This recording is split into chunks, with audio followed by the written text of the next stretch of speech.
আসসালামু আলাইকুম। আমার নাম হচ্ছে হৃদয়। আমি গ্রামে বেড়ে একটি অত্যন্ত গরিব ঘরের ছেলেই বলতে পারো। আমার দুইটা চোখে ছিল ভাই হাজার রকমের স্বপ্ন। আমি যখন ক্লাস 9-এ পড়ি, তখন আমার ইচ্ছে ছিল যে আমি প্লেন বানাবো, ড্রোন বানাইছিলাম। সেদিন সারাদিন ড্রোন আমি উড়াইছিলাম। ড্রোন উড়ানোর পর রাত্রিরে যখন বাসায় গেলাম, দেখলাম আমার ভাবি রান্না করতেছে, সাইডে আরেকটা কে জানি ভাইয়ের শালি। পরে ও এমনিতে এই জায়গায় আসে না, কেন জানি বেড়াতে আসছে। পরে ওই দেখার পর পুরোপুরিভাবে ফিদা হয়ে গেছি ভাই। তারপর মনে করো ওরে আমি ভাবিরে বলতেছি, ভাবি ওরে ভালো করে রান্না রান্না করা শিখো। ও বলতেছে কেন? করছি তোমার রান্না করা নিয়ে আসবো। ও করছো মানে কি? চলে এলাম। চলে আসার পর পরের দিন আমি সকালে যখন আমি ড্রোনটা উড়াইতেছি, সেখানে হঠাৎ ওই এলো, আসে বলতেছে ওইটা কি? আমি বললাম এটা ড্রোন। ও বলতেছে এটা দিয়ে কি করে? আমি বললাম এটা দিয়ে ভিডিও করে, আকাশের উপরে ভিডিও করে।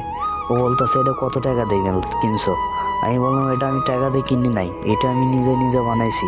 ও বলতেছে ধেৎ ফাজলামি করো তুমি। আমি বললাম না সত্যি, তোমার আপুর থেকে শুনো না কেন? পরে ও এক দৌড়ে আর বড় বোনের কাছে গেল। যাওয়ার পর শুনলো, শোনার পরে বলতেছে হ্যাঁ ওইটা ও নিজেই বানাছে।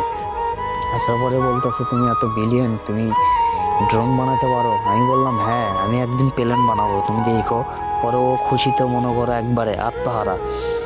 পরে আস্তে আস্তে দুইজনের মধ্যে সম্পর্ক গড়িয়ে ওঠে। পরে একদিন আমি ছাদের ওপরে প্রপোজ করে দিলাম, ও অ্যাকসেপ্ট করলো। তারপরে চলে গেল 1 বছর ভাই। 1 বছর ওর সাথে আমি প্রেম করলাম, ধুমসে প্রেম করলাম। পরে অনেক দিন থেকে ফোন দেই আমি, প্রায় 15-20 দিন হলো ওর নাম্বারে ফোন দেই, ফোন আর ঢোকে না। আমি আমার ভাবিকে বললাম, ভাবি সুমাইয়ের নাম্বারে ফোন দেই, সুমাইয়ার ফোনে কিন্তু ঢোকে না কেন? আমার ভাবি হঠাৎ বলতেছে তুমি ওরে ভুইলা দাও। আমি বললাম কেন? করছে ভুইলা যাওয়াই স্বাভাবিক, তোমাদের মনে হয় দুইজনের আর এক হওয়া হইল না। আমি বললাম কেন? করছে ওর তো বিয়ে হয়ে গেছে। আমি বললাম মানে কি? বলতেছে হ্যাঁ সত্যি ওর বিয়ে হয়ে গেছে। আমি কি বললাম এটা কি ঠিক করলো? করছে ওর কিছু করার ছিল না। আমি চলে এলাম। আমি বললাম ও আচ্ছা তাই? ভাই বললো হ্যাঁ বিয়ে দিয়ে দিছে। তারপরে আমি অনেক কষ্ট নিয়ে চলে এলাম বাড়ি। বাড়ি আসার পরে একদিন গেল, 5 দিন 10 দিন, এভাবে দিনের পর দিন যায় ভাই। সময়ের কথা আমি আর বলতে পারি না। আমার মনের মধ্যে শুধু একটাই কথা, আমার লাইফ থেকে কে জানি একটা হারাই গেছে। পরে হঠাৎ একদিন আমার ছোটবেলার বন্ধুই বলতে পারো, তার সাথে দেখা। পরে বললাম বন্ধু কি খবর? ও বলতেছে ভালো। বললাম তোর কাছে সিগারেট নাই? ও বলতেছে হ্যাঁ সিগারেট আছে তো, তুই কি করবি বেটা? আমি বললাম দে সিগারেট খাবো আমি। বলতেছে কে কি হয়েছে, ব্রেকআপ হয়ে গেছে? আমি বললাম হ্যাঁ, ও এখন অন্যর বউ। বলতেছে ও সিগারেট খাইলে তো হবে না, তোর খাওয়া লাগবে গাঁজা। আমি বললাম সেইটা কি?